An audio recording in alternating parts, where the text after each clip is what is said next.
Bonjour à tous et bienvenue dans la suite de cette formation ChatGPT, le modèle de langage intelligent qui va vous permettre de monter en compétences dans plusieurs domaines tels que l'informatique, la programmation, la culture générale, les mathématiques et bien plus encore. On continue dans notre série de questions ciblées que je rappelle ici, qui vise à améliorer la concentration et la précision dans la production de résultats.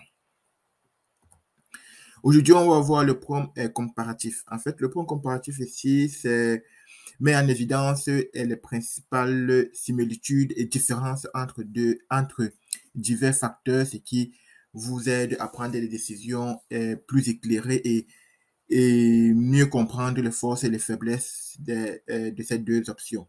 Donc, c'est-à-dire que si vous tergiversez entre deux choix, vous pouvez soumettre ça à ChatGPT et il se chargera en fait d'illustrer ça, d'illustrer les similitudes les, et les différences afin que vous puissiez prendre votre décision de manière beaucoup plus éclairée. On va passer tout de suite à la formule. Veuillez comparer et opposer les deux exemples de tests suivants. Souligner les similitudes, les différences, les qualitatifs, les facteurs de quantitatifs, les facteurs quantitatifs, la fonctionnalité, l'impact,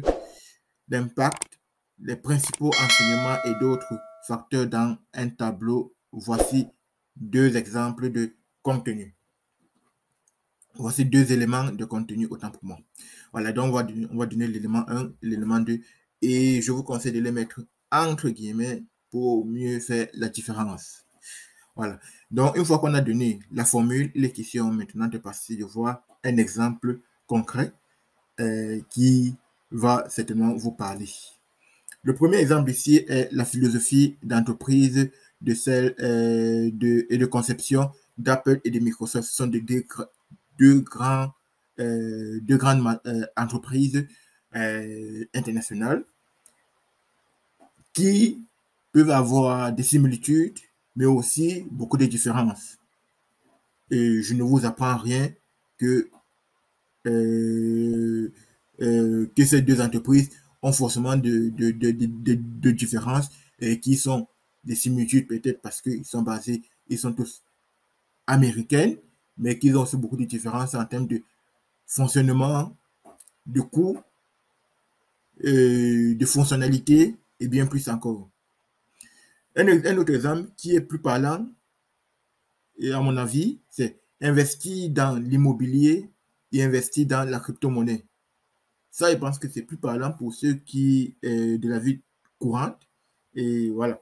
C'est-à-dire que vous pouvez demander à ChatGPT entre investir dans l'immobilier et investir dans la crypto-monnaie, quel est le meilleur, quel est le plus bon investissement. Donc ça, c'est à ChatGPT que vous allez poser la question. Donc, voilà des exemples comme ça concrets.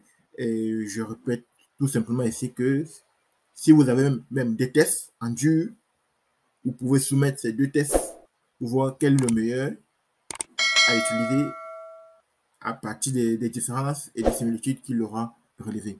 Je m'arrête là pour ce cours et je vous donne rendez-vous pour très bientôt. Et continuez à pratiquer. Et je vous remercie toujours pour votre attention. Ne manquez pas de liker, de commenter et de partager. Merci, à la prochaine.